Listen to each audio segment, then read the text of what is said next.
it is, if you want to understand how the money works in local economies or at a really, sort of a bottom up level in the economy, it is one of the greatest, away from the Federal Reserve, it's the greatest database on how all the money works in every one of 3,100 counties. And I was very You mean interested. the HUD database? Yeah. Oh, Yeah. Yeah. One way to look at the US federal government is it's called 21 covered agencies. Think of every one of them as a database that's being right. aggregated into what I call the database behind the scenes. And you'll see 21, or the citizens will see 21 agencies. What I see is a small number of defense contractors controlling and running all the information and payment systems. Right. And if you look at it, if you look at the US federal government as a database about money, which is the primary sort of what the data is about, Hmm. what you realize is you're really looking at a highly centralized data beast, so to speak. Mm. And if you look at the power of what they've been able to do with digital systems, whether it's intelligence or mind control, it's really quite extraordinary. Mm. But most Americans don't view the federal government that way. They're still off voting for what I call the prisoner at the top. Good point. Anyway, so I went to become FHA commissioner, and I was working for a secretary who was, I would describe as part of what is now called the Neocon group. Mm.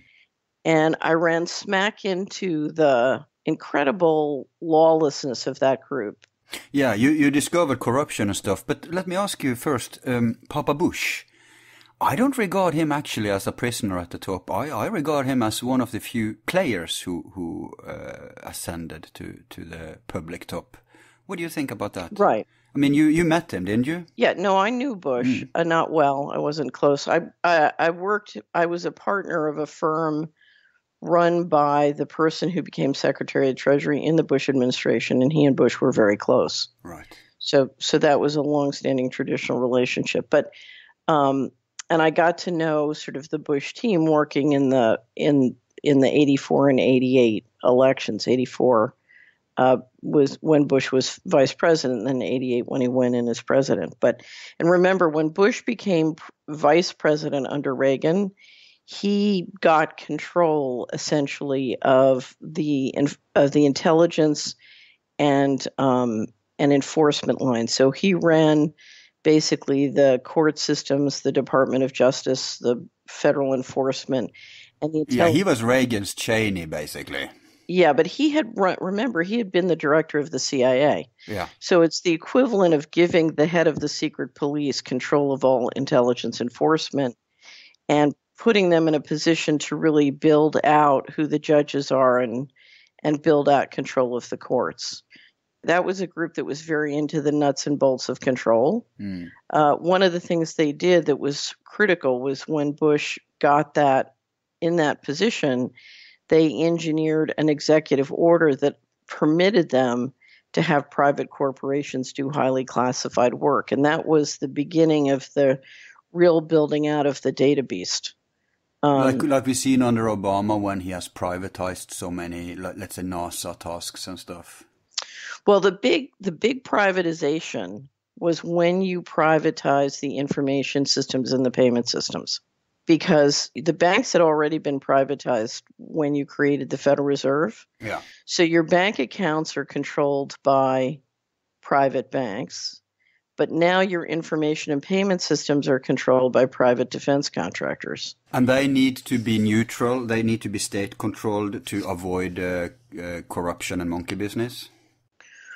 Well, I'll give you an example. When I first became Assistant Secretary of Housing under the statute, the first thing I did was read the statutes to understand what the authorities and responsibilities of my position was. Mm-hmm. And one of the things the law was very clear on, the large single-family mortgage fund was supposed to be run on a self-supporting basis. And so I tried to get the accounting on whether or not we were in compliance, and was told by my administrative staff that the accounts reported to a different assistant secretary, and I wasn't allowed to talk to them. So to make a long story short, I'd raised a lot of money for Bush during the election. And what I got I always tell people I got presidential cufflinks and the accountants moved over to report to me. And when they moved over, what I discovered is I was losing $11 million a day in the single family fund.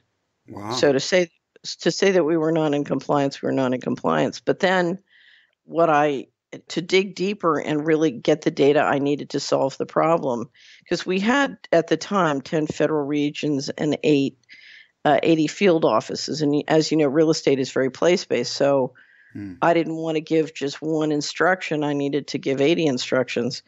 Anyway, so I dug down and tried to get the data, and the defense contractor that controlled the information systems refused to give it to me.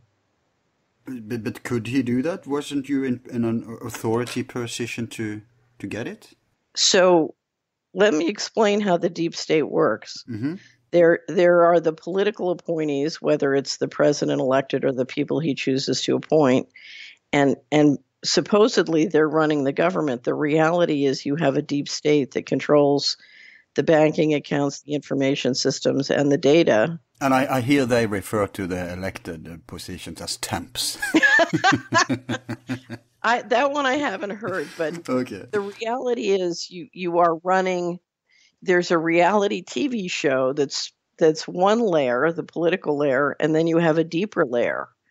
And if you want to bring change to the government, you have to deal with that deeper layer. Now, let me give you an example of the conundrum of the people trying to run that system. When I used to get called into the secretary's office, and the secretary would say, I've just discovered this corruption is going on. I want this program stopped immediately. Mm-hmm. And then I would leave, and he would call in my general deputy and say, I just told Fitz to stop this program. Make sure she fails. Wow. So he's two-faced. Well, but here's the problem. He needed to tell some of the media that he was doing something about the corruption, but he needed to promise the insiders. Well, not just insiders, but the black budget guys. Yeah. He needed, because Oliver North once said that HUD was the candy store of covert revenues. So he needed to keep the money flowing. Now, let's go deeper, because at the heart of this is the dependency of the U.S. system and the global system on organized crime and war.